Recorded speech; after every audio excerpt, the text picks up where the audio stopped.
Atlantic City, and I warn them again, keep your filthy hands out of Atlantic City. Keep the hell out of our state.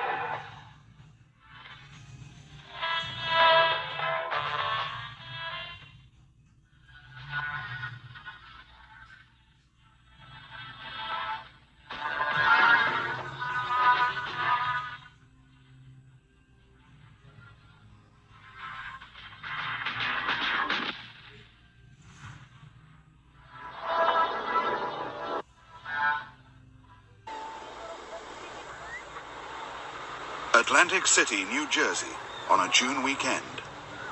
For the first 50 years of this century, Atlantic City was America's favorite playground, the queen of resorts. But by the 1950s, the queen was dying. Holidaymakers were flying to Florida and the Caribbean. Then in 1976, legalized gambling came to Atlantic City and everything changed. Almost everywhere else in America, gambling is a crime. Most states fear that legalized gambling only brings more organized crime, and that where there's a casino, the Mafia is bound to follow. Nevada likes to think that it's kept its casinos clean, that behind the glitter and glamour of the Strip and downtown Las Vegas, there lurks only more glitter and glamour. But the connections between Nevada gambling and organized crime start a world away from the bright lights of Las Vegas.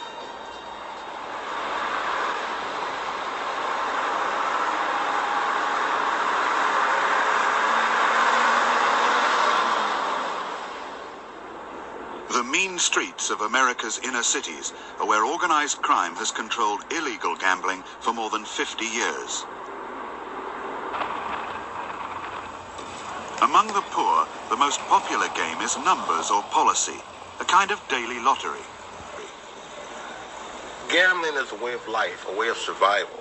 You know, you figure when jobs are down and you just can't make a living, a lot of people, think welfare is not going to give them enough money to really survive, so the next best thing is numbers. If you don't want to go out and rob anybody, stick a gun in their face, then you play the numbers, and you hope and pray that your number is going to come out one day that week. Nothing's changed in the numbers or policy game since the 1900s. What you want? Give me 500, will you? 500? 309. 309. 788. 788. 591. 591. Oh, fine. Got your number? For a few cents or $1 a day, you choose any three-figure number. The chances of winning are 1,000 to 1 against. The profits for the numbers operators are colossal, which is why notorious white gangsters muscled in on Harlem numbers in the 1930s. One of the first investigations that I was on was the investigation of racketeering in the numbers racket, the so-called policy racket. When Prohibition came to an end, and was beginning to come to an end in 33 and 34, Dutchschultz, Arthur Flegenheimer, also known as Dutchschultz, who had been the kingpin in the liquor business, had to seek other sources of income. And what they decided to take over was the policy racket. So Dutchschultz got hold of all of the policy people in Black Harlem, the 5 or 6 major bankers, and said, we're now your partners.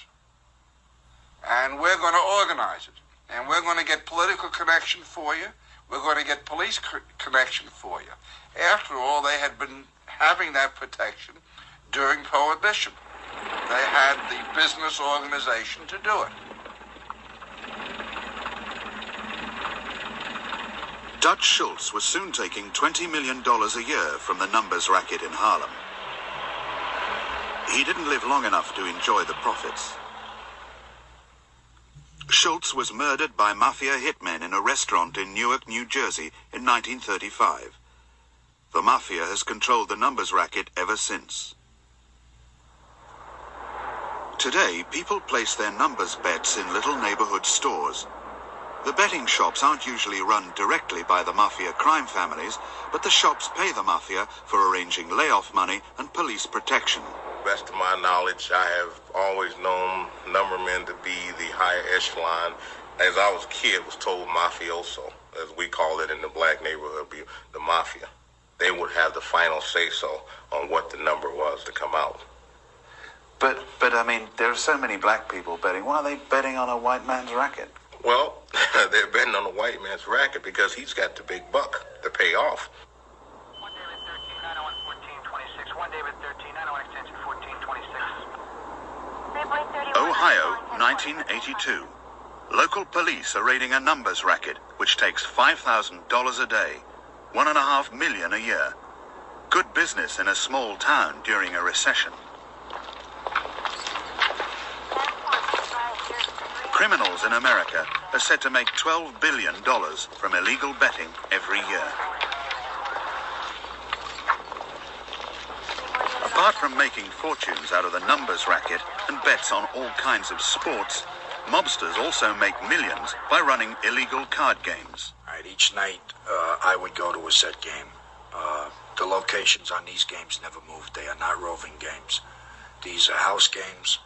All right, they are protected by the police in all the areas. They are also organized by organized crime or mafia, whatever word you want to use. They are not independently run games. I would start out with maybe $500 or $600, and I was known as a sitter. I was good for the house because I started the game and I finished the game, whether the game lasted 2 hours or whether the game lasted 2 days. So I was very welcome at all these games because they knew I was a sitter. Myself individually, playing cards to me was like getting laid, excuse my term, but it was how I got off. You know, I enjoyed it. I didn't mind losing the money because I never won. In 18 months' time, I must have lost about $250,000. I used to play poker 5 nights a week, and in a stretch of 18 months during 1970 and 71, I won 2 nights out of all the nights that I played cards. And the only reason why I won is because the games broke early. There's usually a girl there for the guys if they want to take a break and go upstairs and get their rocks off. They also supply liquor, food, cigarettes, what's ever needed. If you want drugs, they provide them too. You know, whatever it takes. Jimmy Napoli, the Mr. Big of illegal gambling in New York. The police say he's a captain in the Genovese crime family. In 1976, Napoli was jailed for controlling a $100 million numbers empire. Jimmy Napoli, you know, and everybody knows him as Jimmy Nap. Jimmy Nap has been doing for all the groups, all 5 families. He is the guy that is their super banker. He's their main money guy. He takes care of the numbers. He takes care of the sports betting. Takes care of a lot of the service on the line and things like that. He is their super banker. He makes money and earns for all the crews. The Mafia murders to keep control of illegal gambling. To people who bet $1 a day, gambling's a harmless pastime. But to the men who make millions from organized crime's oldest racket, it's a matter of life and death. Patty Macarola, involved in his gambling operation, partners with Napoli. He was taken down with Napoli. Trunk of a car at the Brooklyn-Queens Expressway with some lead in his head that didn't belong there. DeLeo, right? Trunk of a car at Kennedy Airport. Carmine Consalvo. He had his laundry in the washing machine at the Fort Lee Towers when he took the dive out the 16-story window in his shorts. His laundry was still in the machine. 2 weeks later, his brother took a dive. He fell out a window on top of a firehouse out of an abandoned tenement building over on this side of the river. Jiggs Spillano and Ruby Stein were 2 more guys that were hooked up with him in his activities and everything else. One ends up in the river with a body in the river, head in a vacant lot. The other guy, he just dies, you know. He dies real strange. Arthur Milgram was a guy that was involved with the lotteries and the vending, and he was involved with J.J. Frankel. Frankel just took a dive less than a month ago out a window, and maybe he did take a dive. I don't know. Maybe he had problems. Milgram, if he committed suicide with the shotgun the way he got it, it's very strange in the back of the head, you know. All you got to do is look at some of the bodies around this gambling activity. In this country, gambling is almost a birthright of gangsters. Since I was old enough to remember, the same gangsters that today operate the big casinos were operating crap games and poker games in Mulberry Street and Houston Street in New York City. They have the expertise. There's no one in this country that knows gambling better than organized crime. For more than 50 years, these four men controlled most of America's illegal gambling. Lucky Luciano, most notorious of all Mafia bosses. Jailed in 1936, deported to Italy in 1946. In Naples, he led a glamorous social life, but still operated in exile as the American Mafia's boss of bosses. Joe Adonis, a member of Luciano's crime family, he ran gambling clubs and controlled bookmaking at the racetracks. He also faced deportation. Joe, you've been free now on bail now, immigration authorities. How do you feel? Fine. Do you think the immigration authorities will deport you to Italy? I do not know. Thank you very much, Joe Adonis. Rather than be deported, Adonis left America in 1956 to live in Milan on gambling profits sent from New York. Frank Costello, he ran Luciano's crime family while the boss was in jail and exile. In 1951, Costello was the star of the Senate hearings on organized crime. When you signed or had someone sign your naturalization papers, what did you promise to do as a citizen of the United States? Well, I promised to obey. Obey what? Constitution. And the law. That's right. Right. Have you always upheld the Constitution and the laws of your state and nation?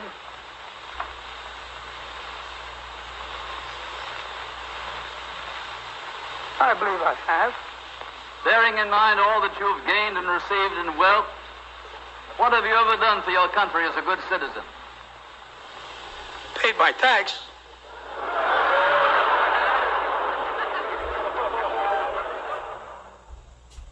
Meyerlansky, not an Italian, but a Jew. A boyhood friend of Luciano's who became the financial brains behind the Mafia and its gambling overlord. How is your health? Don't worry about it, young fella. I have lived my life, so don't worry about it. Lansky lived the most extraordinary life of all the bosses of organized crime. Born in Russia, he became a bootleg king during Prohibition. The boss of bosses, Lucky Luciano, looked on Meyerlansky as his most trusted advisor. By 1932, Lansky was so important to the Mafia that he attended the summit meeting of the nation's crime bosses in Chicago. Lansky was a killer who worked with another young killer, Ben Bugsysiegel. In the 1920s, Siegel and Lansky ran the gang which grew into Murder Incorporated, the underworld's assassination squad. Later, Bugsysiegel went west and discovered Las Vegas. In the 1930s, Las Vegas was just a sleepy town in the Nevada desert. The state of Nevada was so poor, it decided to legalize gambling and make money out of taxing it. But gambling in Las Vegas only took off in 1946, when Bugsysiegel bought a piece of desert 5 miles out of town and built the Flamingo Casino. Well, if you didn't know his background, you would think that he was a character actor in the movies. He was a very handsome man. Wasn't too well spoken because, he used a lot of epithets. But there isn't anybody in the movie world that he didn't know. In fact, when the Flamingo opened, practically every top star came in for the opening. Tremendous, tremendous opening. Fabled names. They all responded to his invitation to come here. And he knew them all. Siegel built the Flamingo on mob money sent by Lansky and Luciano. He overspent by millions. They thought he was stealing. The former hitman was lining himself up to be hit. I don't know how many hundreds of thousands he went over the estimate of what he was supposed to spend. He got in an argument with somebody on the phone, and he used some he was a hot-tempered guy. And he was talking, I think, to Meyer. And he told him, the hell with him, And he just used 4-letter words, and just got in an argument with him, and he hung up the phone on him. Then 5 or 6 months later, they killed him. And you think that the old boyhood friendship with Lansky would have meant nothing? Oh, hell no. No. When they order a killing, what's that got to do with it? They just killed Meyerlansky's stepson here, not so long ago. Did you know that? Huh?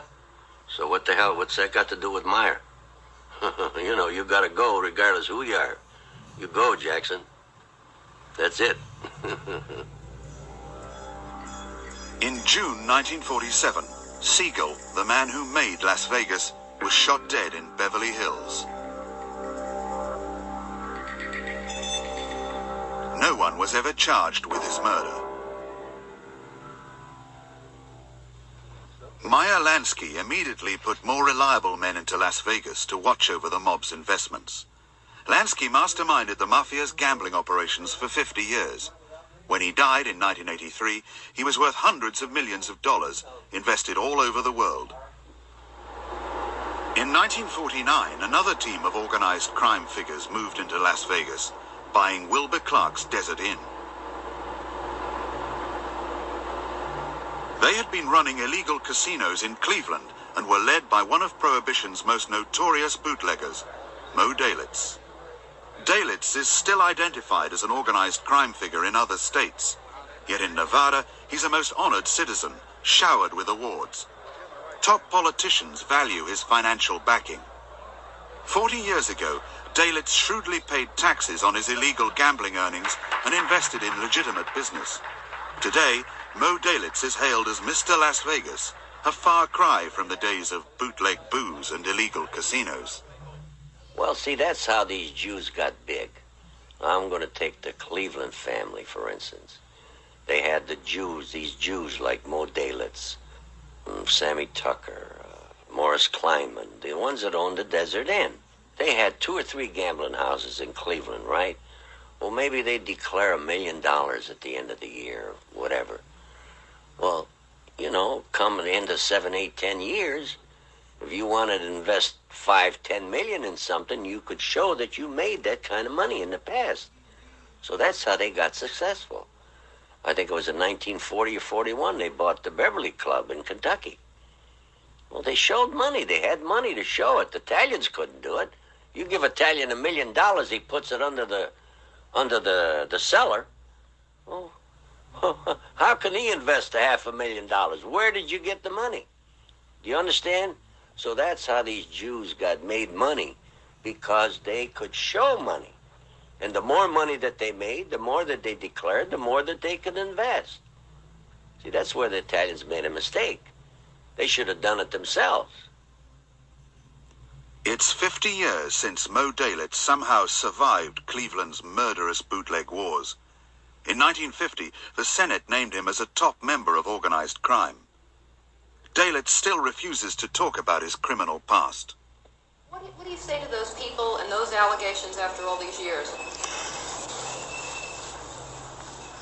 This interview was not supposed to touch on personalities or personal things.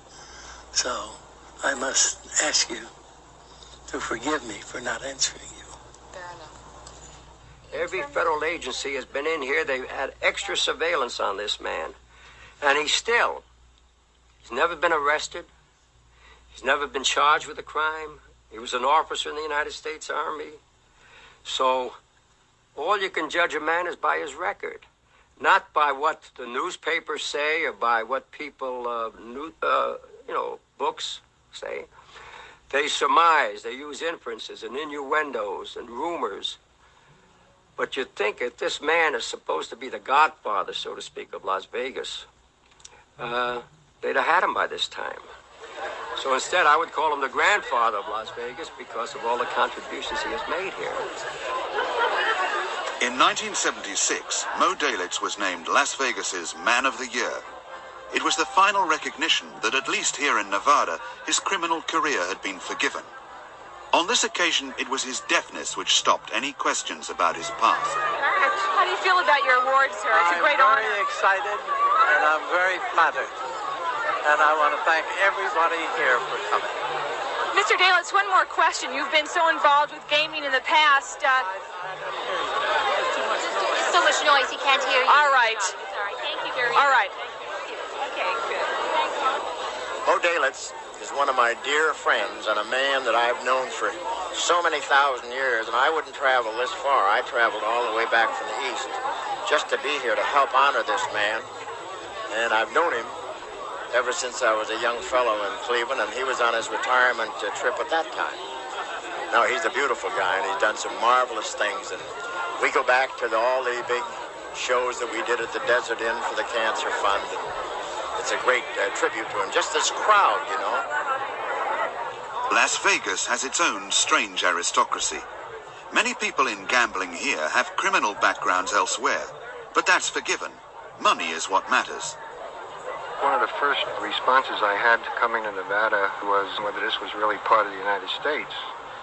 In most cities, the aristocracy of a community, although economics are an important part of social status, you will not see people who have criminal records, who are associated with organized crime, mingling with the other people of high status in a community. You go to a function in Las Vegas, and somehow or other it all mixes together.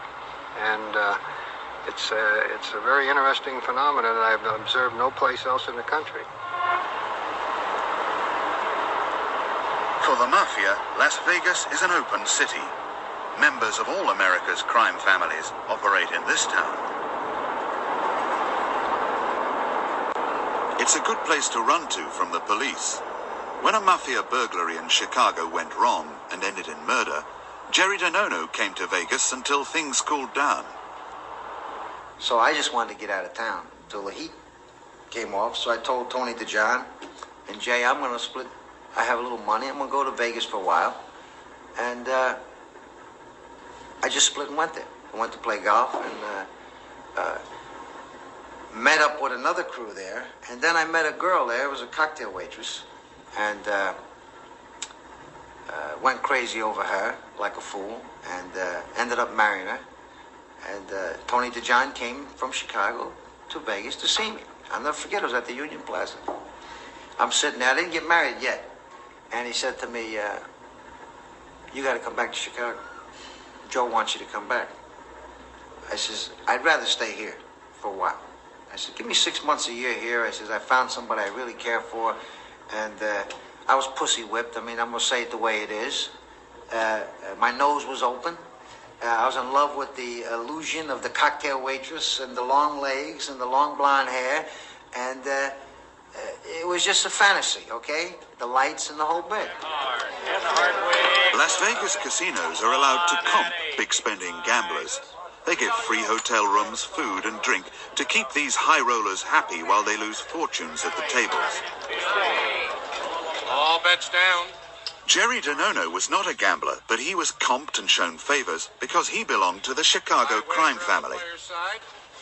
When I came from Chicago to Las Vegas, because of the people that I was around and associated with and being seen with, the same people that saw me later by myself treated me with a different type of respect.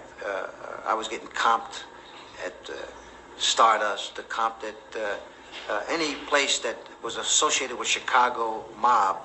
I was treated much differently. In other words, I could go get a room comped, and surprisingly to myself, because of the association with Caesar DeVarco and Tony DeJohn and these sorts of people, your reputation runs in front of you and you haven't said a word. And cocktail waitresses, bartenders, captains in the restaurants treated you as if you were the closest thing to Al Capone's cousin. The Chicago outfit is the strongest mafia family operating in Las Vegas, but all the crime families have a piece of Nevada gambling. What does the state do to keep them out? We're going to talk to you today about the legislation that was passed in the last session. And the first area that I'm going to discuss are the changes in the taxes and fees. I'm going to talk about it briefly. Patty Becker of the Nevada Gaming Control Board addresses casino managers about the latest changes in gambling law. For the first 24 years of legal gambling in Las Vegas, no one running a casino was ever investigated. But in 1955, the Gaming Board was set up to regulate the industry. Nowadays, anyone who wants a key position in a casino is investigated to find out if they have any connections with organized crime. Monthly payment due. In 1981, the singer Frank Sinatra sought a license to become entertainment consultant to Caesar's Palace Hotel, the most famous of all Las Vegas casinos. Public interest was so great that local television stations covered the hearings. Sinatra faced questions about his alleged friendship over the years with notorious mobsters from New York and Chicago. Miss Sinatra, would you raise your hand to be sworn, please? You solemnly swear that the testimony you're about to give in this matter pending. Sinatra had to answer questions about his relationship with Sam Giancana. Giancana, once a gunman for Al Capone, became boss of the Chicago crime family and its gambling rackets in 1959.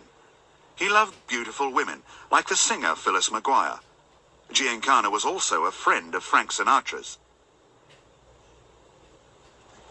The Gaming Commission wanted to know about an incident in 1962 when Giancana was staying at Frank Sinatra's casino. I had a telephone call at about 1 o'clock in the morning, and I was home in Los Angeles from Eddie King, who was one of our employees. And he said to me, Giancana's here visiting his lady, and we just broke up a hell of a fight in the bungalow. And at that point is when I said to him, separately from Mr. Rutan's statement, I said to him, get him off the property. Just get rid of him. That's good testimony. Did you know that, or was the reason you said that, the knowledge that this guy wasn't undesirable and could be getting you into trouble? Of course. Giancana was welcome at Frank Sinatra's show business parties, and at one of these he met Judith Exner. Judith Exner had been the lover of Sinatra. She would become the lover of President Kennedy and Sam Giancana. She met them both through Frank Sinatra. Frank had gotten his group together in the early 60s and put a show on in Las Vegas with Dean Martin, Peter Lawford, Joey Bishop, Sammy Davis, and Frank. And they were making a picture there at the time, Ocean's 11. Well, the show was such a success that they took the show to Florida. When they went down there, I had been in New York, and I went down. I was invited to attend a party that they were going to have, and I wanted to see the show, and I went down with some friends of mine. It was at this party for the closing night. There probably were 500 people there, but I was introduced to Sam Giancana by Frank Sinatra that night. Sam had known Frank for many, many years. Part of the respect that Frank gets is because of his known relationship with these men. The Westchester Premier Theatre in the suburbs of New York. Call me irresponsible. Call me. In the 1970s, Frank Sinatra made 3 week-long appearances at the theatre, which was run by New York organized crime figures. They exploited Frank Sinatra's shows in a $9 million Mafia fraud. The theatre went bankrupt, and 7 mobsters were sent to jail. One of them was Louis Pacella, also known as Louis Dome or Dones. Mr. Sinatra, do you know a Mr. Louis Pacella? Yes, very well. Would you describe him as a good friend? That's right. Did he ever discuss with you appearing at the Westchester Theatre? Yes, he was the first man to invite me to perform at the theater. And I asked him some questions about what is seated, what type of building it was. Was it in the round or was it on stage and so on and so forth? And he explained it to me, and I said, well, we'll see what we can do about it. And I think in subsequent months we found the calendar to be open, and then I think Mr. Rutan took charge and made the deal.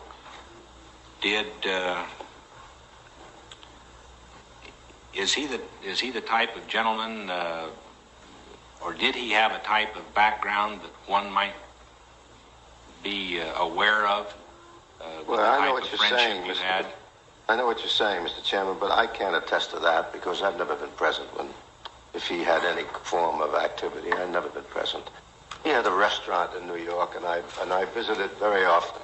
I liked it. It was good food, and I became fond of him, and that was the extent of my friendship with him. Okay. And you were aware, undoubtedly, that at some point in that Westchester incident, he was convicted of. Yes, I'm well aware of it. Not reporting some of the income that he received. I'm well aware of it. Sinatra got there through Louis Dones. Louis Dones went to